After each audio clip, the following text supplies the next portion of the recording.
let's establish what's going on in business that's changing today. Companies focused on growth instead of just cost control.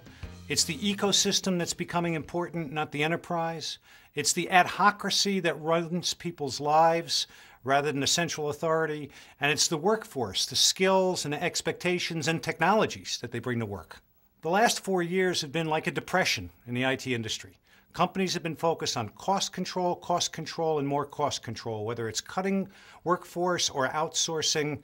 So enterprises are shifting to an orientation of seeking growth. Second major change, it's the ecosystem, not the enterprise. They're trying to focus on their core competencies and outsource everything else. And that means that every major business activity involves multiple internal and external partners. It's no longer inside the enterprise. To effectively operate, the IT organization now has to adapt and support the ecosystem, not just the enterprise. It's the adhocracy, not the central authority. And the key point of this contrast is a shift in business strategy.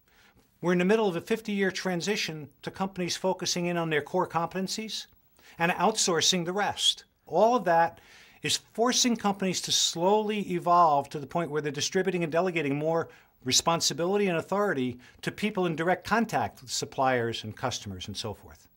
Fourth contrast is really the shift in people's expectations. We've taken the routine and we've automated the heck out of it. And we've gotten rid of a lot of those jobs and instead given people the responsibility to take on more skilled type positions. So now here's an opportunity to take the technology and use it to augment the skills and capabilities of people who are taking on the non-routine tasks that we can't automate.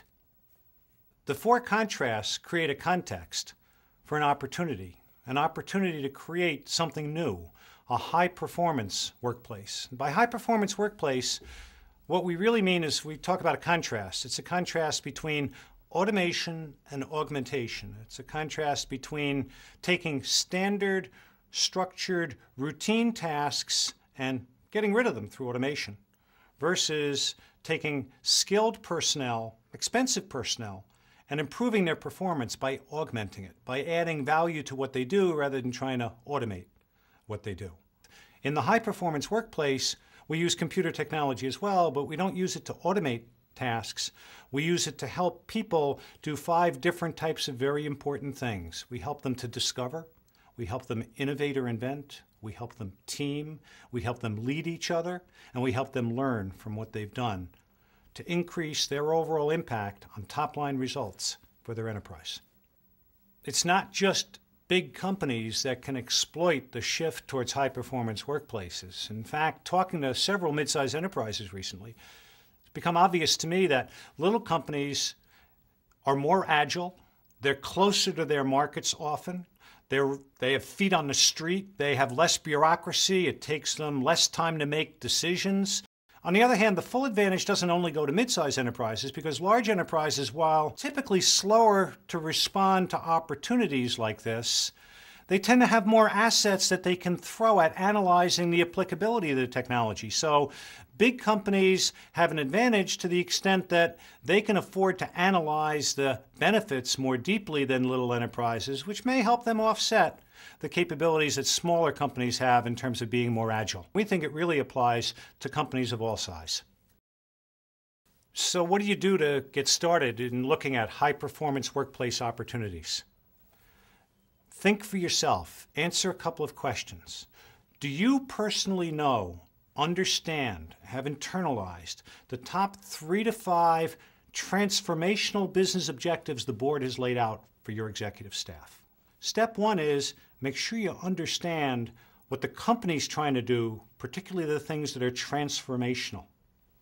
Second step, it's to go target specific opportunities that you can pick off the objectives that the board has for the company. You do a second one, you make it a success. You string a few of these together, the next thing that's going to happen is you're going to get criticized by senior management for not proposing the broad infrastructure rollout, which is exactly what you wanted in the first place. And as you look at all of this, it's so important, particularly at the technology level, that you look at a standards-based approach rather than necessarily tying into any one vendor's proprietary technology. So think about the contrast that we talked about. The number one contrast is growth versus cost.